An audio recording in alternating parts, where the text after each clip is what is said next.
안녕하세요. 운명을 바꾸는 힘 돌파력입니다. 모든 마술쇼 뒤에는 특정한 방법이 있죠. 그 방법을 배우고 연습하면 누구나 그 마술을 할 수 있는 겁니다. 우리의 뇌도 마찬가지죠. 어떻게 해야 우리의 뇌가 생산적인 일에 최적화될 수 있는지 배워야 합니다. 그리고 배운 대로 행동하면 불가능해 보이던 목표들을 마술처럼 이뤄내는 겁니다. 오늘은 빌 게이츠, 일론 머스크, 버락 오바마, 오프라 윈프리가 찾은 최고의 두뇌 전문가 짐 퀵에게 어떻게 해야 우리의 뇌가 생산적인 일에 최적화될 수 있는지 배워보겠습니다. 짐 퀵이 제안하는 방법들로 여러분의 뇌를 훈련한다면 여러분이 원하는 것들을 분명히 이뤄낼 수 있을 겁니다. 자, 시작합니다.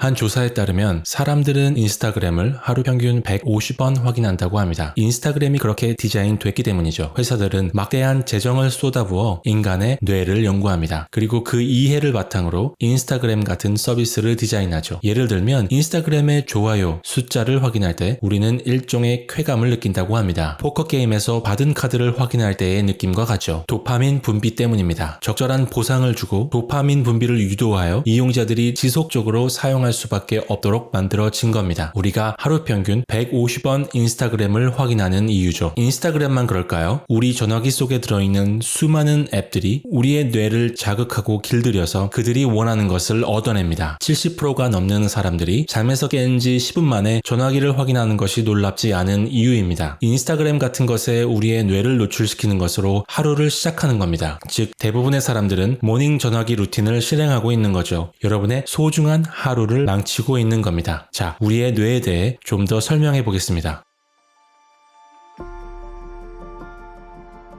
인간은 4가지 뇌파 상태가 있습니다. 베타, 알파, 세타, 델타 상태입니다. 일상 활동을 할 때 우리는 베타 상태입니다. 그리고 깊은 잠에 들었을 때는 델타 상태죠. 그리고 베타와 델타 사이에 알파와 세타가 있습니다. 알파와 세타는 학습에 아주 중요한 뇌파입니다. 세타는 우리가 잠에 빠져들 때나 잠에서 깨어날 때의 상태입니다. 즉 얕은 수면 상태입니다. 창의력과 관련이 깊습니다. 세타 상태에서 여러분의 창의력은 절정에 다다릅니다. 잠에 막 들려고 할 때나 잠에서 막 깨어날 때 창의적인 생각이 떠오르는 이유입니다. 수면 말고 세타 상태를 유도하는 방법이 또 있습니다. 뭘까요? 바로 샤워입니다. 샤워할 때 새로운 아이디어들이 떠오르지 않나요? 여러분의 뇌가 세타 상태에 있기 때문입니다. 베타는 일상 활동을 할 때의 상태라고 말했습니다. 그리고 세타는 얕은 수면의 상태이고요. 일상 활동의 베타와 얕은 수면의 세타 사이에는 알파 상태가 있습니다. 알파는 학습의 상태입니다. 특히 가속 학습의 상태입니다. 또한 편안한 인식의 상태죠. 명상의 상태이고 비판적인 사고가 비활성화된 상태입니다. 그래서 무의식적으로 정보를 흡수합니다. 그래서 알파 상태에서는 학습의 효과가 극대화됩니다. 알파 상태로 들어가는 방법이 있습니다. 바로 텔레비전입니다. 우리가 드라마에 몰입해 시청할 때 누군가 대화를 시도하면 잘 듣지 못합니다. 일종의 최면 상태에 들어갔기 때문입니다. 텔레비전 프로그래밍이 일어나고 있는 거죠. 이게 알파 상태입니다. 정보가 여러분의 마음속으로 바로 들어갑니다. 그래서 학습시킬 때 알파 상태를 유도해야 합니다. 편안한 인식의 상태에서 더 효과적인 학습이 일어나기 때문이죠. 이런 것을 학교에서 가르치면 얼마나 좋을까요? 지금의 학교는 수학, 과학, 역사 등의 과목을 가르칩니다. 하지만 어떻게 배워야 할지를 가르치지 않습니다. 비판적인 사고를 가르치는 학교가 있나요? 좋은 결정을 내리는 법, 인생의 문제를 푸는 법, 집중하는 법, 빨리 읽는 법, 효과적으로 암기하는 법은 어떤가요? 읽기, 쓰기, 산수를 가르치지만 정보를 보존하고 회상하는 방법은 가르치지 않죠. 소크라테스가 기억하지 못하는 것은 배운 것이 아니다 라고 말했습니다. 이 말이 학습의 근본입니다.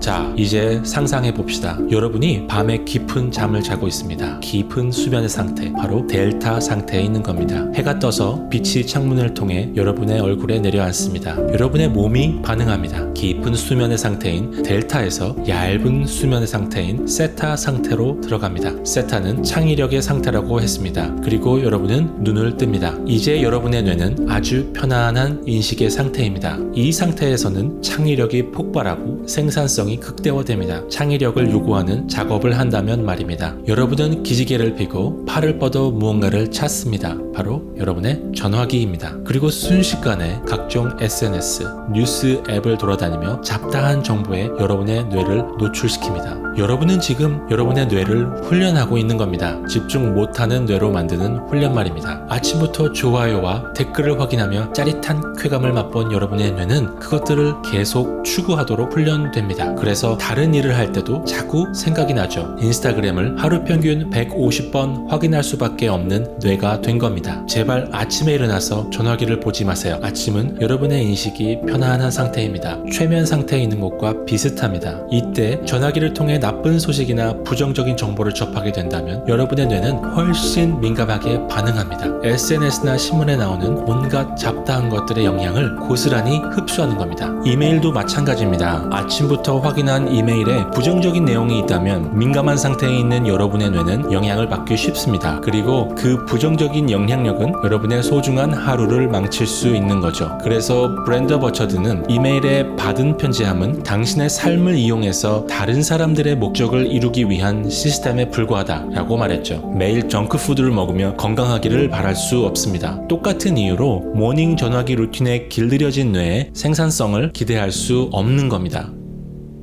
하지만 방법이 있습니다. 스마트폰에 길들여진 우리의 뇌를 회복시키는 훈련이 있습니다. 바로 명상입니다. 그저 평화로운 감정만을 위해 명상을 하지 않습니다. 명상은 정신적인 운동이고 훈련입니다. 인지 능력을 향상시킵니다. 명상할 때 마음이 다른 곳으로 흘러가면 다시 마음을 돌려옵니다. 마음의 근육을 키우는 겁니다. 목표를 이루기 위한 어떤 행동을 할 때 몸의 근육 못지않게 중요한 것이 바로 마음의 근육입니다. 그래서 마라톤이나 아이언맨 같은 극한의 스포츠를 위한 훈련 중 적지 않은 부분이 바로 정신훈련인 겁니다. 명상 외에 마음의 근육을 키우는 방법 하나 더 소개합니다. 바로 명사로 인식된 것을 동사로 인식하는 겁니다. 예를 들어 보겠습니다. 여러분이 아침에 일어나서 말합니다. 오늘은 에너지가 좀 있었으면 좋겠어. 여기서 에너지는 명사입니다. 하지만 우리는 어떻게 해야 에너지가 생기는지 알고 있습니다. 질 좋은 수면, 식사, 운동을 하면 에너지가 생깁니다. 에너지를 명사가 아닌 에너지가 생기는 특정한 행동, 즉 동사로 인식하는 겁니다. 난 창의력이 없어서 글을 못 쓰겠어. 아닙니다. 창의력이 생기는 행동을 하면 생기고 안 하면 안 생기는 겁니다. 창의력이 생기는 행동이 뭔지 모르면 배우고 훈련하면 됩니다. 학습도 마찬가지죠. 집중력이 있다 없다가 아니라 집중력을 일으키는 행동을 했냐 안 했냐로 인식해야 합니다. 기억력이 있냐 없냐가 아닙니다. 누구나 학습한 내용의 80%를 48시간 안에 잊어버립니다. 하지만 특정한 방법으로 반복 학습하면 누구나 장기적으로 기억할 수 있습니다. 즉 기억력도 효과적으로 기억하게 해주는 행동을 했냐 안 했냐로 인식해야 합니다. 우리는 우리의 뇌가 어떻게 작동하는지 공부해야 합니다. 그리고 학습 능력을 극대화하는 행동과 훈련을 해야 합니다. 우리의 뇌는 우주에서 가장 강력한 슈퍼컴퓨터입니다. 뇌는 우리의 직업, 수입, 건강, 관계 모든 것에 관련되어 있습니다. 몰라서 원하는 것을 얻지 못하는 것이 아닙니다. 상식으로 알고 있는 것들을 행동으로 옮기지 않아서 이루지 못하는 겁니다. 지식은 힘이 아닙니다. 지식은 실행에 옮길 때 힘이 됩니다. 뇌를 공부하세요. 그리고 배운 것을 실행에 옮기세요.